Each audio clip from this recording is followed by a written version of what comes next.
نحمده ونصلي على رسوله الكريم اما بعد فاعوذ بالله من الشيطان الرجيم بسم الله الرحمن الرحيم والوالدات يرضعن اولادهن حولين كاملين لمن اراد ان يتم الرضاعه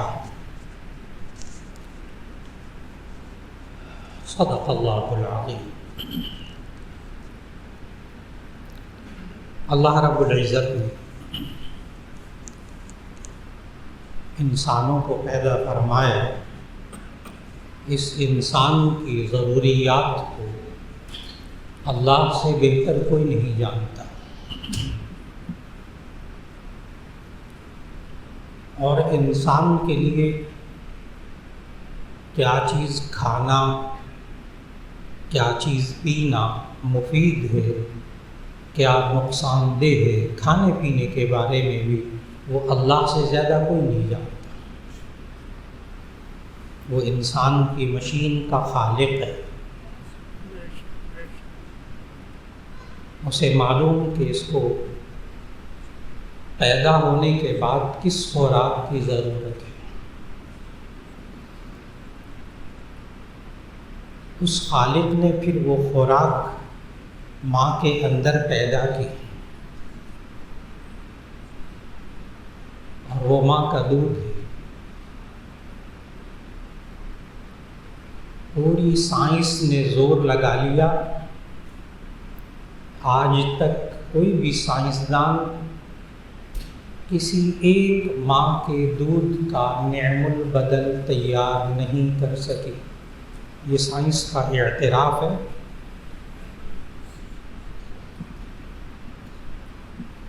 ہر چیز اس نے مصنوعی بنانے کی کوشش کی، پھر یہ بڑا ہوتا ہے تو پھر اللہ نے الگ احکامات دیے کہ یہ چیز پینا حرام ہے، یہ حلال ہے۔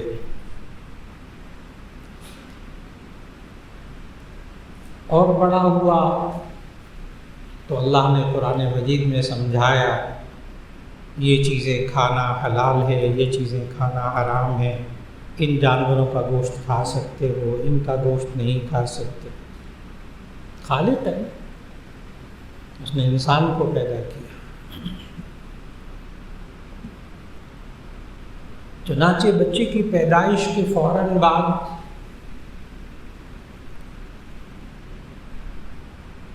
اس ماں کے اندر جسم میں اللہ نے دودھ کو پیدا کیا، جو اس بچے کی خوراک ہے۔ اب جتنے بھی ڈاکٹر ہیں، لیڈی ڈاکٹرز ہیں، سب یہی کہتے ہیں کہ ماؤں کو چاہیے کہ وہ ڈبے کا دودھ، آخری چارہ کار ہو تو وہ ڈبے کا دودھ پلائیں، اگر بچے کی جان کو خطرہ ہو کہ وہ دودھ نہیں اس کو میسر ہو رہا، ورنہ ماں دودھ پلائے۔ اور اس اللہ نے جو خالق ہے انسانوں کا، اس بچے کا، بچی کا، اس اللہ نے سورۃ البقرہ کی آیت نمبر 233 میں یہ حکم دیا، والوالدات يرضعن اولادهن حولين كاملين لمن اراد ان يتم الرضاعه۔ اور بڑے تفصیلی احکام دیے اللہ نے، بڑے باریک باریک احکام دیے اس آیت کے اندر۔ آج یہ والی آیت خاص طور پر نوجوان بچیوں کو جب شادی ہو جائے، اولاد ہونے کے قریب ہو، ان کو خوب سمجھایا جائے، شادی سے پہلے بھی سمجھایا جائے۔ آج ضرورت ہے کہ اولاد ہونے لگے تو اپنے بیٹوں کو بھی سمجھائیے، ابھی سے شروع سے ذہن بنائیں۔ بچے کی پیدائش کے بعد ماں دودھ پلائے، ذہن بنانا بڑا مشکل ہے۔ کیونکہ اس وقت وہ عورت طے کر چکی ہوتی ہے ہمارے معاشرے کی، یہ کام مجھ سے نہیں ہوتا، پڑھی لکھی خواتین، اور اس کا نتیجہ اس وقت تو نہیں معلوم ہوتا، لیکن جب بچہ 10 11 سال 7 8 سال 9 سال 10 سال کا بچہ ہو جاتا ہے، اس کے دانت بھرنے لگتے ہیں، اس کی ہڈیوں میں نقص پیدا ہوتا ہے، اس کے معدے میں نقص پیدا ہوتا ہے، اس کے جسم میں کوئی نقص پیدا ہوتے ہیں، تو اس وقت ڈاکٹر کہتے ہیں اس بچے کو ماں کا دودھ نہیں پلایا گیا، جس کی وجہ سے اس میں یہ کمی رہ گئی ہے، اب اس بیماری کے لیے ہم دوائیاں دے سکتے ہیں۔ اور ڈاکٹر 7 8 سال کے بچے کو بھی جا کر کہتے ہیں اس وجہ سے کہ اس نے دودھ نہیں پیا جو اللہ نے بنایا، جو اللہ نے بنایا۔ اور پھر یہی ماں جو دودھ نہیں پلاتی، آخر کار دور جدید میں اب بریسٹ کینسر اتنا عام ہو گیا کہ وہی اب ڈاکٹر حضرات کے پاس جائیے بڑی تفصیل سے بتاتے ہیں کہ اگر اس کے ہاں اولاد ہوتی، اب 2 وجہیں ہیں بریسٹ کینسر کی جو ڈاکٹر بتاتے ہیں خواتین کے کینسر کی، کیونکہ آج کل یہ موضوع بہت زیادہ فکر والا ہے۔ پھر میں وہ کینسر کی ویکسین پر آؤں گا جس کے بارے میں لوگ اپنے بچیوں کے بارے میں بہت پریشان ہیں، جو سکولوں کے اندر ہیں کہ 6 سال سے لے کر 8 سال کی عمر سے لے کر 12 13 سال کی عمر کو بچیوں کو سکولوں کے اندر یہ ویکسین لگائی جا رہی ہے سروائیکل کینسر سے بچاؤ کے لیے۔ اس طرف فکر نہیں کرنی جو خالق نے کہا ہے۔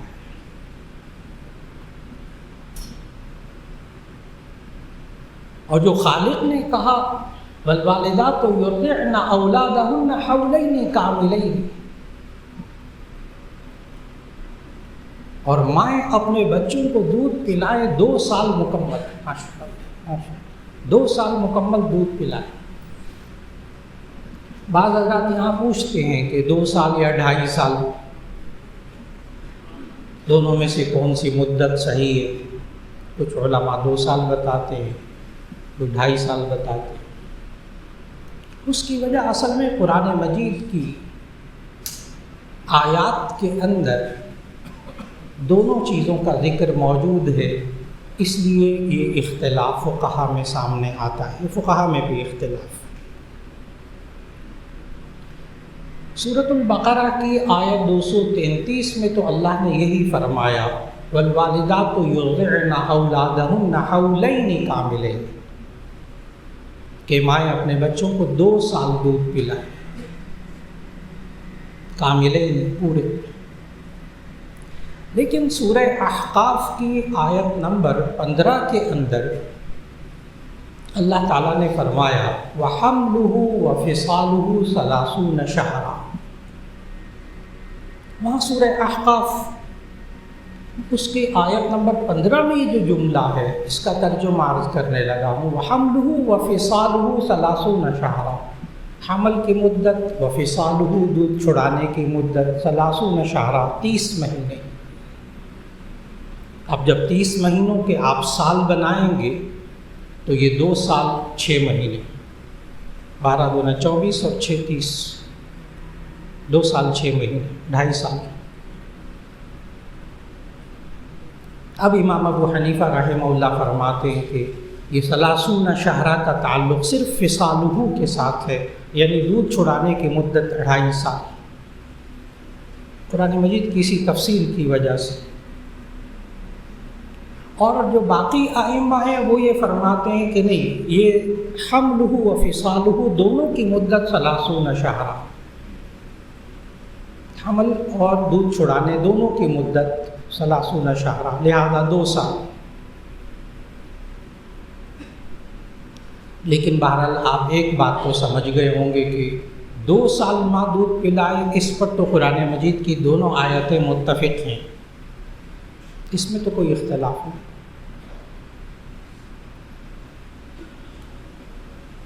اور پھر اللہ تعالیٰ نے آگے فرمایا والوالدات یرضعن اولادہن حولین کاملین لمن اراد ان یتم الرضاعہ، ماں باپ ماں پر لازم ہے کہ وہ 2 سال دودھ پلائے مکمل۔ وعلی المولود لہ، میں نے کہا اس آیت میں نا دودھ پیتے بچے اور ان کے ماں باپ کے لیے کتنی باریکی میں اللہ نے احکامات دیے۔ وعلی المولود لہ رزقہن وکسوتہن بالمعروف، وعلی المولود لہ، اور جس کا بچہ ہے یعنی باپ، وعلی المولود لہ، جس کا بچہ ہے اس پر لازم ہے، اس باپ پر لازم ہے، رزقہن، ان دودھ پلانے والی ماؤں کا رزق، وکسوتہن، اور ان کا لباس، بالمعروف، دستور کے مطابق۔ یہاں مفسرین نے لکھا کہ شوہر پر تو پہلے ہی لازم ہے نان نفقہ، رہائش، کھانا پینا، یہ شوہر کے ذمے ہے، پھر دودھ پلانے والی ماں کے لیے کیوں لازم ہوا؟ تو مفسرین نے لکھا کہ اس وقت ماؤں کو مزید خوراک کی ضرورت ہے۔ ڈاکٹر بھی یہی سمجھاتے ہیں کہ دودھ پلانے والی ماں کو اچھی خوراک دی جائے، ذرا مقدار بھی اس کی بڑھانی پڑتی ہے تاکہ وہ بچے کی خوراک کو پورا کر سکے۔ اور آپ نے بار بار ذہن میں رکھنا ہے، یہ جو میں کہہ رہا ہوں یہ کسی ڈاکٹر، کسی سرجن کی باتیں نہیں ہیں، یہ خالق کی باتیں ہیں جس نے اس بچے کو بنایا ہے، یہ ماں باپ کا بھی خالق ہے۔ بار بار یہ ذہن میں رکھیے۔ یہاں یہ نہیں کہا جا سکے گا مولانا آپ کی بات سے مجھے اختلاف ہے، یہ نہیں کہا جا سکے، یہ تو قرآن ہے۔ وعلی المولود لہ رزقہن وکسوتہن بالمعروف، جس کا بچہ ہے یعنی باپ پر لازم ہے کہ وہ ماں کی خوراک کا بھی اچھی طرح انتظام کرے، بالمعروف، دستور کے مطابق اچھی طرح، اس کا لباس کا بھی اہتمام کرے۔ معلوم ہوا کہ آج باپ کی ذمہ داریاں آ گئی، یہ ماں اس بچے کی خوراک کا انتظام کر رہی ہے، اب اس ماں کی فکر اس کے خوراک کی اور اس کے لباس کی فکر کرنا۔ ہمارے معاشرے میں اس پر توجہ نہیں دی جاتی۔ آپ حضرات جو بزرگ ہیں وہ جانتے ہیں کہ پرانی جو خواتین ہوتی تھیں وہ دودھ پلانے والی ماؤں کے لیے خصوصی خوراک تیار کرتی تھی اور کہتی تھی کہ یہ اب ضرورت ہے اس چیز کی، اور ہمارے ہاں بالکل اس بات کی فکر اب معاشرے میں نہیں رہی، جو بہت بڑا نقصان ہے، اللہ کے حکم کی خلاف ورزی ہے۔ اگر آج یہ باپ اپنے پیدا ہونے والے بچے کے بارے میں خوراک کا اور اس کا خیال نہ رکھے، یہ گناہ گار ہوگا۔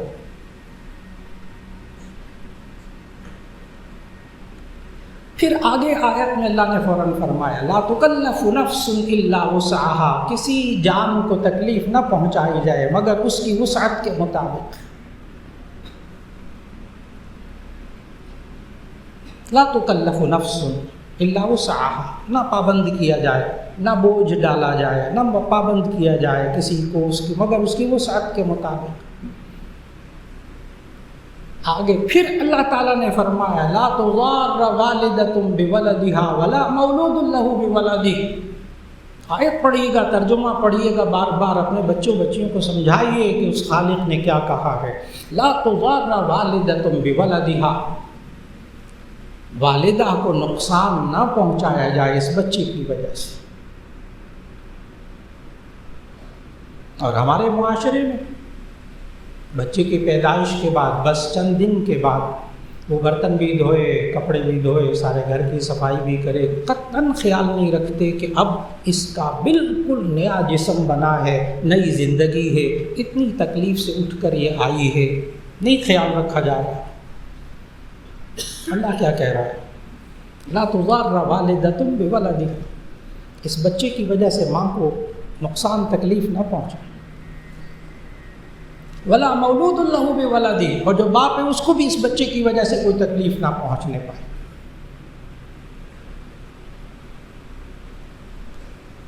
خالق نے کتنی باریکی سے سمجھایا ہے۔ آج یہ بزرگوں کے ذمہ ہے کہ وہ اپنی نئی نسل کو بار بار سمجھائیں، یہ باتیں سمجھیں۔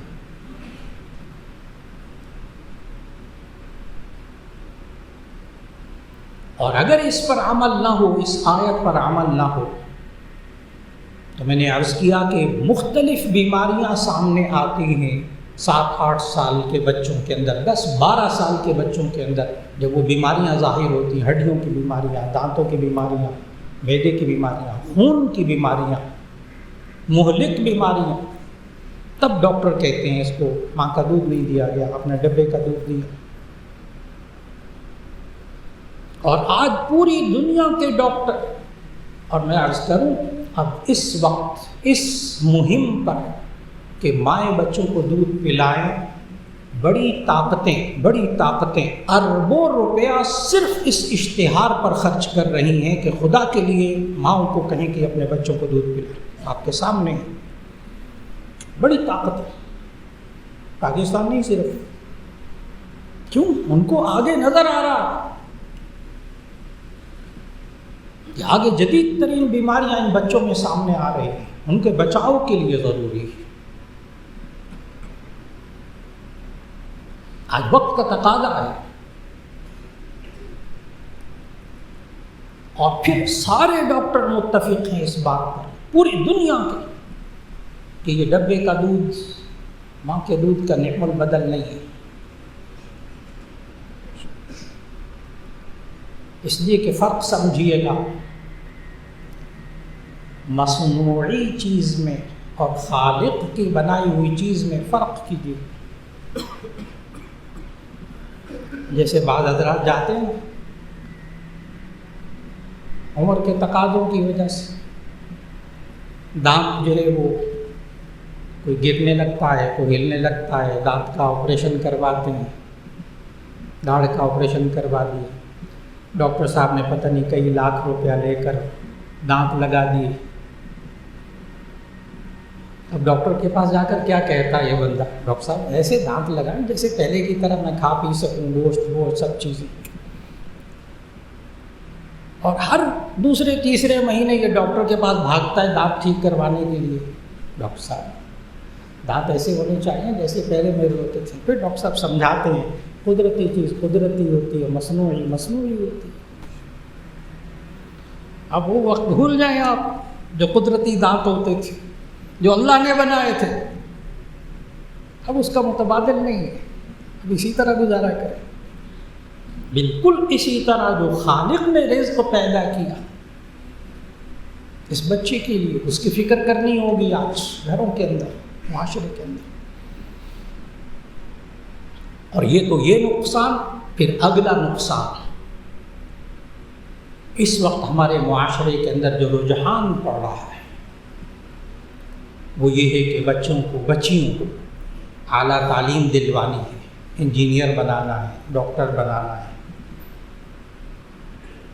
اگر تھوڑا سا عمروں کا خیال کر کے بات کریں، 16 سال کی بچی میٹرک پاس کرے گی، اس کے بعد 2 سال کم از کم، بس 2.5 سال لگتے ہیں، 2 سال 2.5 سال اس کو لگ جائیں گے FSC کرنے میں، اس کے بعد 5 سال لگیں گے اس کے کم از کم میڈیکل کی لائن میں جانے کے لیے، ورنہ 6 سال، 16 2 18، 18 5 23۔ پھر اس کے بعد جب ڈاکٹر بن جائے تو اب رشتوں کی تلاش ہے، لیکن ابھی پہلے اسپیشلائزیشن کر لے، کیونکہ خالی MBBS تو کافی نہیں ہے۔ بس اب یہ عمر پہنچتی ہے 30 سال کے قریب۔ بڑا سوچنا ہوگا جو میں عرض کر رہا ہوں، اس لیے باتوں کو اہمیت دیجیے۔ 18 سال ایک میڈیکل یونیورسٹی میں فرسٹ آف MBBS کو پڑھاتا رہا، 8 سال ایک اور یونیورسٹی میں BDS ڈاکٹر کو پڑھاتا رہا، اس لیے باتوں پہ توجہ دیجیے گا کیا کہہ رہا ہوں۔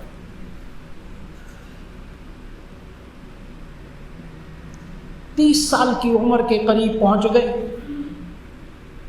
اب میڈیکل سائنس آج یہ کہتی ہے کہ 35-40 سال کی عمر میں، دیکھیے اس موضوع کو ذکر کرنا پڑے گا، حساس موضوع ہے، تلخ موضوع ہے، آج جاگنا پڑے گا. میڈیکل سائنس آج یہ کہہ رہی ہے کہ 35 سال کی عمر میں مینوپاز شروع ہو جاتا ہے، یعنی ایام آنے بند ہونے شروع ہو جاتے ہیں. اور پاکستان میں ماحول کے مطابق 40 سال کی عمر کے بعد اولاد پیدا نہیں ہو سکتی. مینوپاز شروع ہو جائے یعنی ایام بند ہونے شروع ہو جائیں، اس کے ہاں اولاد نہیں ہوگی. آپ کتنا وقت دے رہے ہیں اس بچی کو اولاد کے لیے؟ ماں باپ کو آج سوچنا پڑے گا، ورنہ ہاتھ سے نکل جائے گا معاملہ. نتیجہ یہ ہوتا ہے کہ شادیاں اس عمر میں ہوتی ہیں، پھر بچی کی جاب کا مسئلہ، پھر فلاں کا مسئلہ، پھر فلاں کا مسئلہ، شادی میں تاخیر، اولاد ہونے میں تاخیر. آج ایک ایک ڈاکٹر اربوں روپیہ، اب اس دوسری بات پر اربوں روپیہ خرچ کیا جا رہا ہے کہ خواتین کو کینسر سے کیسے بچائیں. اربوں ڈالر، روپیہ نہیں، اس وقت پوری دنیا میں اربوں ڈالر خرچ کیا جا رہا ہے کس طرح خواتین کو کینسر سے بچائیں. اور اس کی وجوہات جب تلاش کرنے جا رہے ہیں تو دو چیزیں، ایک ایک ڈاکٹر، یہاں بھی بڑے بڑے ڈاکٹر اس وقت موجود ہیں، سن رہے ہیں الحمدللہ بیٹھے ہوئے، ایک ایک بات کی تصدیق کریں گے. یہ دو وجوہات بتا رہے ہیں خواتین کے کینسر کے. نمبر 1 شادی نہ کرنا، نمبر 1 شادی نہ کرنا، یہ شادی لیٹ کرنا. نمبر 2 بچوں کو دودھ نہ پلانا. دنیا کے کسی ڈاکٹر سے جا کر پوچھ لیے خواتین کے کینسر کی وجوہات کیا ہیں، اور آپ کو سمجھ میں آ گیا ہوگا کہ خالق کے حکم کے خلاف زندگی گزاری بچیوں کی، آگے کچھ نہیں ہے، آگے کچھ نہیں ہے.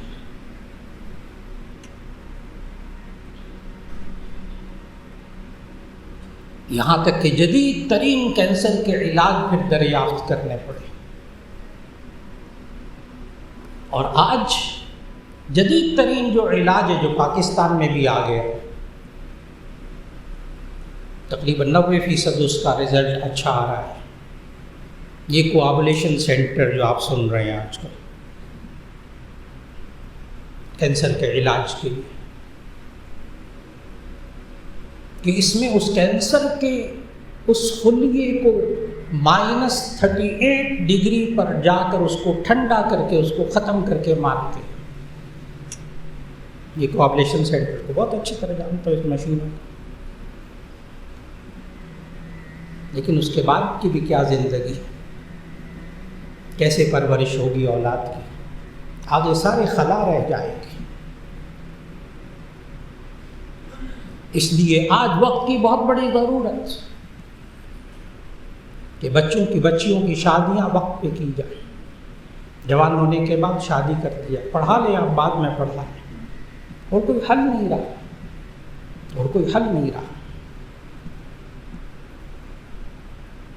اور پھر جب بچے ہو جائیں تو ان کو خالق کی کہنے کے مطابق ان کی پرورش کی جائے. پھر اللہ نے آگے اس آیت میں فرمایا والوالدات یرضعن اولادہن حولین کاملین، یہ ماؤں کو چاہیے کہ وہ 2 سال دودھ مکمل پلائیں. لمن اراد ان یتم الرضاعہ، جو چاہتا ہے کہ رضاعت دودھ پلانے کی مدت کو پورا کرے. وعلی المولود لہ رزقہن وکسوتہن بالمعروف، جس کا بچہ ہے اس پر لازم ہے کہ دودھ پلانے والی ماں کا رزق، اس کا کھانا پینا اچھی طرح کرے، اس کے لباس کو اچھی طرح رکھے. لا تکلف نفس الا وسعها، کسی شخص کو، کسی ذات کو اس کی وسعت سے زیادہ مکلف پابند نہ کیا جائے. ولا تضار والدۃ بولدها، ماں کو اس کے بچے کی وجہ سے تک نقصان نہ پہنچنے پائے. ولا مولود لہ بولدہ، اور بچے کو بھی نقصان، ماں باپ بچے کے باپ کو بھی کسی طرح نقصان نہیں پہنچنا چاہیے اس بچے کی وجہ سے. وعلی الوارث مثل ذلک، اللہ خالق وعلی الوارث مثل ذلک، اور اگر باپ کا انتقال ہو جائے، بچہ ہو جائے، تو وعلی الوارث مثل ذلک، اب وارث کے ذمہ ہے کہ وہ اس بچے کی ماں کے ساتھ اچھا سلوک کرے، ان کے کھانے پینے کا اور انتظام اچھا کرے۔ کیا اللہ نے بتایا؟ وعلی الوارث مثل ذلک۔ پھر آگے اللہ نے کہا فَإِنْ أَرَادَا فِصَالًا عَنْ تَرَاضٍ مِّنْهُمَا وَتَشَاوُرٍ فَلَا جُنَاحَ عَلَيْهِمَا، پھر یہ دونوں ماں باپ مشورے سے ایک مدت تک دودھ پلانے کے بعد چند ماہ قبل اگر چاہتے ہیں دودھ چھڑا لیں۔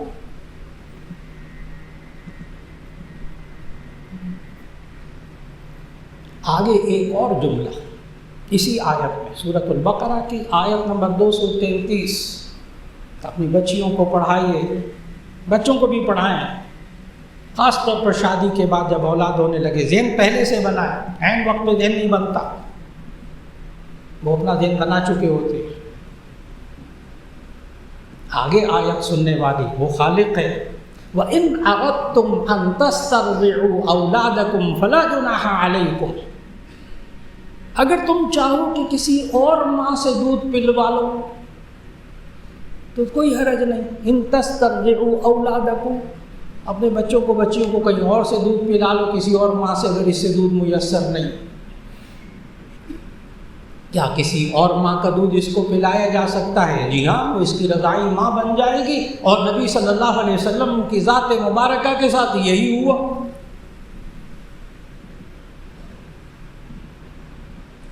جناب حلیمہ سعدیہ کو یاد کیجیے، نبی صلی اللہ علیہ وسلم پیدا ہوئے تو یتیم، جناب عبداللہ نبی صلی اللہ علیہ وسلم کے والد محترم پہلے وصال پا چکے تھے چند ماہ قبل نبی صلی اللہ علیہ وسلم کے پیدائش سے، یتیم پیدا ہوئے، گھر میں کوئی اتنا مال و دولت بھی نہیں تھا نبی صلی اللہ علیہ وسلم جب پیدا ہوئے۔ جناب حلیمہ سعدیہ کا بیان ہے روایت میں کہ اس موسم میں مختلف انا کہتے تھے، انا عربی میں اس کو کہتے ہیں مرضعہ، اور اردو زبان میں دودھ پلانے والی کو کہتے ہیں انا۔ تو وہ مرضعہ دودھ پلانے والی مختلف خواتین مکے میں آئیں، حضرت حلیمہ سعدیہ کا بیان، مختلف عورتیں دودھ پلانے والی آئیں، تو ظاہر ہے ہر دودھ پلانے والے کی وہ آتی تھی دیہات سے، دیہات میں جو صحت مند عورتیں ہوتی تھیں، اور ان کی کوشش ہوتی تھی کہ ہم مالدار گھرانوں کے بچے لیں۔ اس وقت رواج تھا یہ کہ شہری ماحول میں رہنے والے بچے، پیدا ہونے والے بچوں کو دیہاتی عورتوں سے دودھ پلوایا جاتا تھا، صحت کے لیے، ایک تو صحت کے لیے، دوسرا ان کے پاس رکھا جاتا تھا، جو محدثین نے اس کی وجہ بتائی، حکمت بتائی کہ ایک تو صحت مند عورتیں ہوتی تھیں وہاں کی اس دور میں، اور دوسرا یہ ہے کہ زبان صاف ہو جاتی تھی، کیونکہ جو بدو عربی بولتے تھے وہ فصیح و بلیغ ہوتی تھی، تاکہ بچے کی زبان صاف ہو جائے۔ یہ الگ موضوع ہے انشاءاللہ، آئندہ جمعوں میں آ رہا ہے بچوں کی زبان پر کیسے محنت کی جائے، وہ ایک الگ موضوع ہے، کیونکہ ہمارے جمعوں میں سیرت طیبہ قدم بقدم عمر کے حساب سے یہ سلسلہ چل رہا ہے الحمدللہ۔ پہلے عرض کیا تھا کہ بچے کی پیدائش کے بعد کان میں اذان دینا، اقامت کہنا، پھر اس کے ساتھ ساتھ اس بچے کے عقیقے کے بارے میں بات ہوئی، بال کٹوانے کے بارے میں، زعفران ملنے کے بارے میں، بالوں کے وزن کے برابر چاندی خیرات کرنے میں۔ اس کے بعد آج کا موضوع تھا ایک حصہ کہ دودھ پلانا اپنے بچوں کو۔ تو نبی صلی اللہ علیہ وسلم کے بارے میں جناب سعدیہ حلیمہ سعدیہ کہتے ہیں کہ جتنی عورتیں تھیں وہ مالدار گھرانوں کے پاس چلی گئیں بچوں کو لیا، کیونکہ پیسے دینے پڑتے تھے، پیسے دینا جائز، دودھ پلانے والی عورت کو پیسے دینا جائز، ان کی خدمت کرنا کپڑوں کے لیے، لباس کے لیے وغیرہ۔ تو حضرت حلیمہ سعدیہ کہتی ہیں کہ میں جب آئی تو یہ غریب گھرانہ، نبی صلی اللہ علیہ وسلم کا گھرانہ، یہ ان میں بچہ ملا مجھے۔ اور حلیمہ سعدیہ کہتی ہیں، بڑی عجیب جملے ہیں حضرت حلیمہ سعدیہ کے روایت میں، وہ کہتی ہیں کہ جب میں آئی تو یہی تھا کہ کوئی بچہ مل جائے گا دودھ پلانے والا، لیکن ہمارے گھر کی یہ حالت تھی، حضرت حلیمہ سعدیہ کہتی ہیں ہمارے گھر کی غربت کی یہ حالت تھی کہ ہم بھی کمزور ہو چکے تھے، اور جو ہمارے جانور تھے نا وہ بھی، بکریاں جو تھیں نا وہ بھی کمزور ہو گئی تھی، اور جو اونٹنیاں تھیں وہ بھی کمزور ہو گئی تھی۔ ہمارے گھر میں غربت تھی۔ حلیمہ سعدیہ کہتی ہیں کہ میں نے محمد صلی اللہ علیہ وسلم اس بچے کو گود میں لیا، کہ اب پیسے تو ملنے نہیں زیادہ، لیکن لے لیا اور کوئی بچہ رہا نہیں۔ کہتی میں گھر میں آ گئی تو جناب حلیمہ سعدیہ کہتی ہیں جس دن سے بچپن میں محمد صلی اللہ علیہ وسلم دودھ پیتے بچے میرے گھر میں آئے، آتے ساتھ اتنی برکت ہوئی کہ بکریوں کے تھن دودھ سے بھر گئے، اور وہ جو اونٹنیاں تھیں ان میں بڑی برکت ہو گئی، اور میرے گھر میں بڑی برکت ہو گئی بچپن میں محمد صلی اللہ علیہ وسلم کے وہاں جانے پر۔ یہ حلیمہ سعدیہ کا بیان ہے، اتنی برکت ہو گئی۔ وہاں اس وقت دودھ پلوایا جاتا تھا، تو دودھ پلانا دوسری عورت سے جائز، وہ بھی اس کی ماں بن جائے گی، پھر اس میں احتیاطی تدابیر، اور پھر اس کے ساتھ احتیاطی تدابیر میں کہ جو جو رشتے بنیں گے ان کے بارے میں احتیاط کرنا ہوگی۔ لیکن دور جدید میں اس چیز کو باہر کے ملکوں میں بھی، اور اب پاکستان میں بھی شروع ہونے لگا تھا، اس پر علماء نے بڑی توجہ دی، اس پر بھی بہت سوالات آتے ہیں۔ مدر ملک بینک، بڑے سوالات اٹھ رہے ہیں، اور پاکستان میں بھی یہ وجود میں آ گئے ہیں مدر ملک بینک۔ اس میں علماء نے بہت محتاط ہونے کو کہا۔ نمبر ایک تو یہ ہے کہ انسان کے اعضاء کو، عورت کے دودھ کو بیچنا جائز نہیں ہے۔ یہ جو دودھ پلانے والی کو دیتے ہیں اس کے رزق، اس کے کھانے پینے کے اخراجات اس کے لیے دیے جاتے ہیں، اس کے دیکھ بھال کا معاوضہ دیا جاتا ہے، لیکن دودھ بیچنا جائز نہیں انسان کا کوئی گردہ بیچنا، کوئی خون بیچنا بھی جائز نہیں۔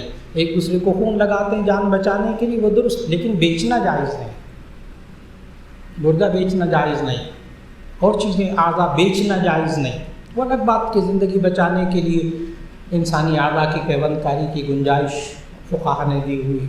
بالکل اسی طرح دودھ دوسری عورت سے استرضاع، یعنی دودھ تو پلوا سکتے ہیں، اس کو ادائیگی بھی کر سکتے ہیں، لیکن عورت کے دودھ کو بیچنا جائز نہیں۔ اس لیے مدر ملک بینک جو قائم ہوئے ہیں اس میں ایک قباحت تو یہ ہے کہ دودھ بیچا جاتا ہے، اور دوسری قباحت یہ ہے کہ کچھ پتہ نہیں ریکارڈ میں کہ کس کا دودھ ہے۔ اور آپ اچھی طرح دھیان میں رکھیں، مدر ملک بینک سے جس عورت کا دودھ پیا وہ اس کی ماں بن گئی، رضائی ماں بن گئی، رشتے خلط ملط، نسب خلط ملط، یہ بہت بڑا نقصان۔ پھر اس کے بعد علماء نے بڑی تحقیقات ہو رہی ہیں، اس پر بڑا کام ہو رہا ہے، علماء فقہی کام کر رہے ہیں کہ اتنی احتیاطی تدابیر اختیار کی جائے، پھر کہیں جا کر اس میں گنجائش نکلے۔ تو ایک بات تو یہ سمجھنے والی آج کی اس نشست کے اندر۔ دوسری بات بچوں کے بارے میں کہ بچوں کے اچھے نام رکھیں، بچوں کے اچھے نام رکھیں۔ یہ نبی صلی اللہ علیہ وسلم کے ایک حدیث کا مفہوم کہ اول ما نحل والد لولد اسمہ فلیحسن اسمہ، بڑا عجیب جملہ ہے یہ۔ اول ما نحل والد لولد اسمہ، باپ اپنے بچے کو جو سب سے پہلا تحفہ دیتا ہے نا، گفٹ تحفہ، وہ اس کا نام ہوتا ہے، اسے چاہیے اچھا نام رکھے۔ وہ اچھا نام کیا ہوتا ہے؟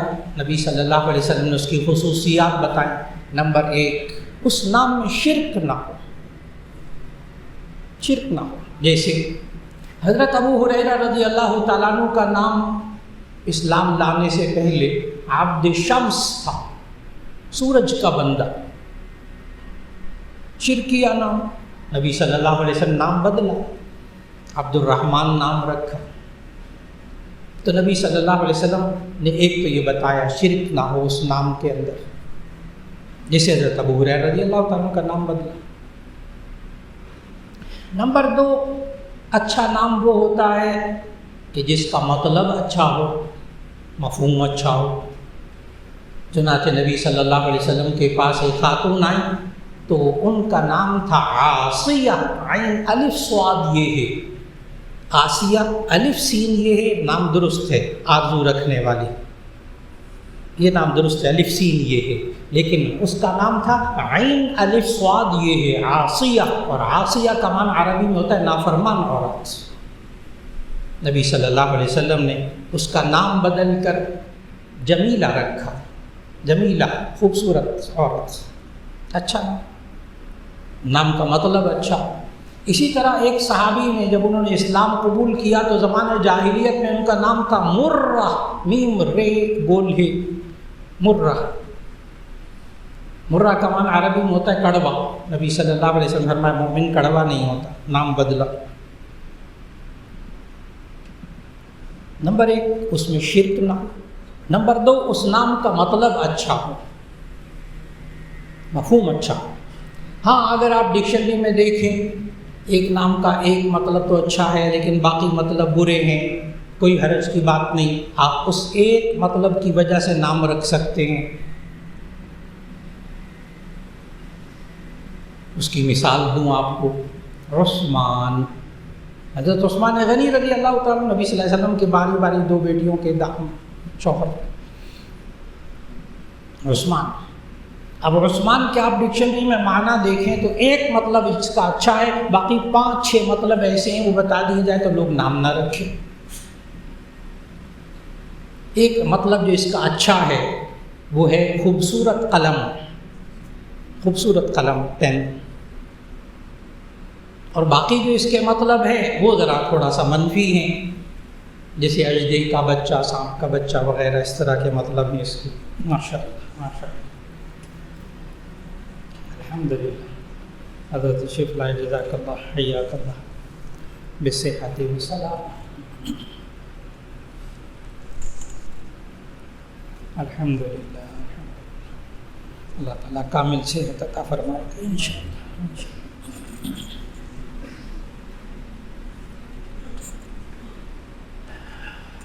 تو عرض کر رہا تھا اچھا نام، اس میں ایک بات کہ اس میں شرک نہ موجود نہ ہو، جیسے عبد الشمس حضرت ابو ہریرہ رضی اللہ تعالیٰ نام بدلا۔ نمبر 2 اس کا مطلب اچھا ہو، اگر مطلب برا ہو بچے کا نام بدل دیجیے۔ نمبر 3 نبی صلی اللہ علیہ وسلم نے غیر مسلموں والے نام رکھنے سے منع فرمایا، ان کے ساتھ کوئی مشابہت نہیں ہونی چاہیے مومن کی۔ فرمایا من تشبہ بقوم فہو منہم، جو جس قوم سے مشابہت رکھتا ہے وہ اسی میں سے ہوتا ہے۔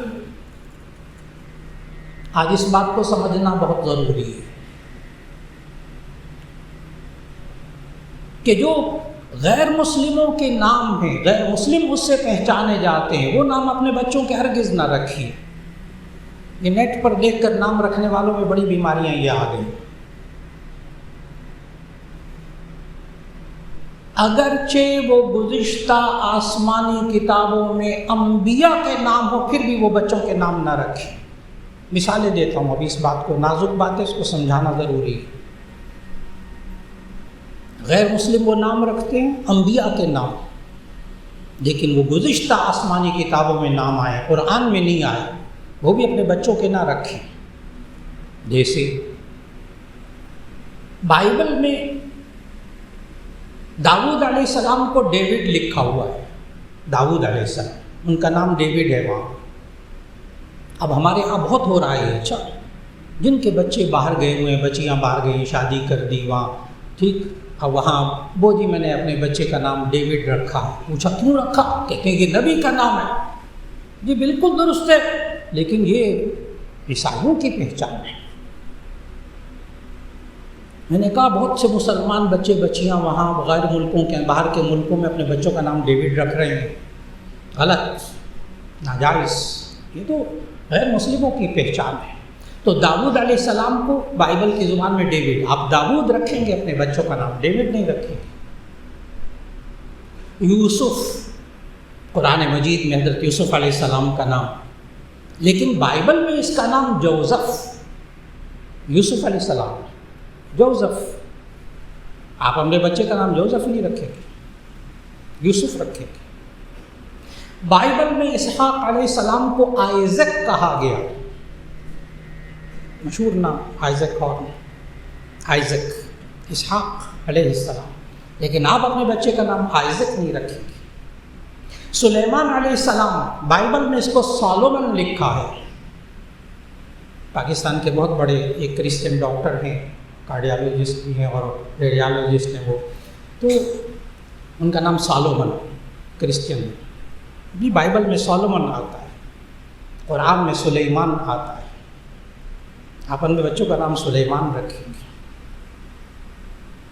تو وہ جو آسمانی کتابوں میں، گزشتہ آسمانی کتابوں میں انبیاء کے بھی نام ہیں، لیکن وہ غیر مسلموں کی پہچان ہے۔ آپ بچیں گے اس کو، اپنے بچوں کا نام نہیں رکھیں تو غیر مسلموں سے پہچان نہیں ہو، ایسا نام رکھیں جو غیر مسلموں میں نہ رکھے جاتے ہیں، غیر مسلموں کی پہچان ہو۔ 3 باتیں ہوں گی، شرک نہ ہو، اس کا مطلب اچھا ہو، اور پھر اس کے ساتھ ساتھ غیر مسلم کے ساتھ مشابہت نہ ہو اس نام سے، چاہے کسی زبان کا نام ہو۔ ضروری نہیں کہ عربی میں۔ بچوں کے نام رکھنے کے لیے ایک آسان سا اصول ذہن میں رکھ لیجئے، 200 نام تو ابھی بتا دیتا ہوں۔ جتنے اللہ تعالیٰ کے نام ہیں اس میں سوائے چند ایک ناموں کے، باقی سب کے ساتھ لفظ عبد لگائیں، لڑکے کا نام تیار۔ عبد العلیم، عبد الحفیظ، عبد الغفار، عبداللہ، عبد الرحمن۔ نبی صلی اللہ علیہ وسلم کو یہ 2 نام بہت پسند تھے، عبداللہ اور عبد الرحمن۔ پھر اسی طرح محمد صلی اللہ علیہ وسلم کے جو صفتی نام ہر قرآن مجید کے نا، وہ گتے میں ایک طرف اللہ کے نام لکھے ہوتے ہیں، ایک طرف محمد صلی اللہ علیہ وسلم کے نام رکھے ہوتے ہیں، تو وہ آپ محمد صلی اللہ علیہ وسلم کے نام بھی 99 نام وہاں لکھے ہوتے ہیں، 99 نام وہاں لکھے ہوتے ہیں، 200 کے قریب کا نام ابھی آپ کو معلوم ہوگا۔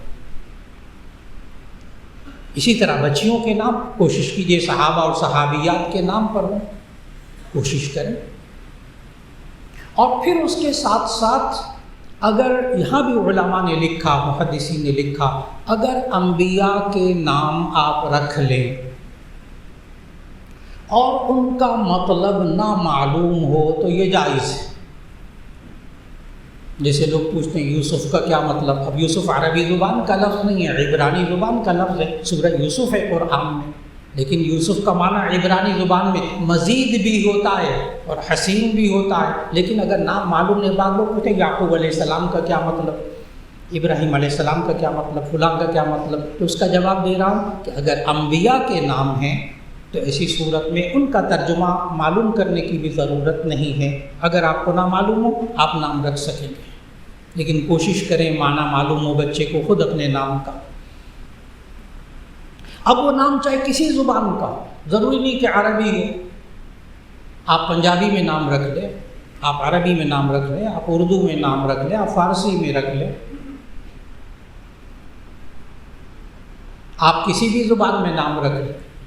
مثال کے طور پر عربی میں ایک نام ہے عطاء اللہ، عطاء اللہ، اللہ کا دیا ہوا، اللہ کی عطا، یہ اللہ نے دیا ہے، عطاء اللہ۔ اب اس کا پنجابی میں آپ ترجمہ کر کے نام رکھیں بچے کا اللہ دیتا، جائز، اللہ دیتا جائز، لیکن ساتھ ہی یہ عرض کر دوں کہ کوئی اور دیتا نہیں ہونا چاہیے، وہ شرک ہو جائے گا۔ اللہ دیتا بالکل ٹھیک، کوئی اور دیتا نہیں، وہ شرک ہو جائے گا۔ فوراً آپ سمجھ گئے۔ تو عطاء اللہ کا پنجابی میں ترجمہ کر کے اللہ دیتا نام رکھ دیں، آپ کسی عطاء اللہ کا سرائی کی زبان میں ترجمہ کر کے اللہ ڈیوایا رکھ دیں، اللہ ڈیوایا عطاء اللہ کا ترجمہ ہے سرائی کی میں، جائز۔ تو بچوں کے نام رکھتے ہوئے علماء سے مشورہ کر لیجیے، ہر جگہ علماء ماشاءاللہ موجود ہے۔ نیٹ پر سہارا نہ لیں، ایک گزارش، نیٹ پر سہارا نہ لیں، کیونکہ بہت سامنے آتا ہے، وہ جی نیٹ میں یہ لکھا تھا، نیٹ میں اس کا معنی جنت ہے، اس کا معنی حور ہے، اس کا معنی فلاں ہے، جی خام خواہ کوئی سند نہیں، کوئی بات نہیں، اور یہ بھی نہیں پتہ ہوتا کس زبان کا لفظ ہے۔ ایسا نہ کیجیے، کوشش کریں علماء سے پوچھ لیں، جو آپ کے ذہن میں نام ہو علماء سے پوچھ کر رکھ لیجیے۔ اور پھر ہمارے معاشرے میں ایک جو بات مشہور ہے، مولانا ذرا یہ حساب لگا کے بتائیں، ماں کا نام یہ ہے، بچے کا نام یہ ہے، رکھنا چاہتے ہیں باپ کا نام یہ ہے، فلاں دن پیدا ہوا، فلاں سال پیدا ہوا، اتنے بجے پیدا ہوا، حساب لگا کر بتائیں۔ اب یہ آ جاتا ہے علم رمل، علم جفر، علم ابجد، یہ زائچوں وائچوں کے سارے یہ علوم انسانی ذہن کی پیداوار ہیں۔ انسانی ذہن کی پیداوار ہے، اس کا علم بالوحی کے ساتھ کوئی تعلق نہیں ہے، کوئی ضرورت نہیں بچے کے نام کا حساب کتاب رکھ کے، یہ کوئی شرعی چیز نہیں، اس سے بچنے کی کوشش ہے، یہ کوئی شرعی چیز نہیں۔ 3 باتیں، نام اچھا ہو، مطلب کیا، شرک نہ ہو اس میں، اس کا مطلب اچھا ہو، غیر مسلم وہ نام نہ رکھتے ہوں، آپ بچے کا نام رکھ لیجئے، حساب کتاب لگوانا ضروری نہیں۔ تو آج کی نشست میں جس بات کا خلاصہ نکلا، ہم اپنے بچے اور بچیوں کی پرورش اللہ اور اس کے رسول صلی اللہ علیہ وسلم کے حکم کے مطابق کریں۔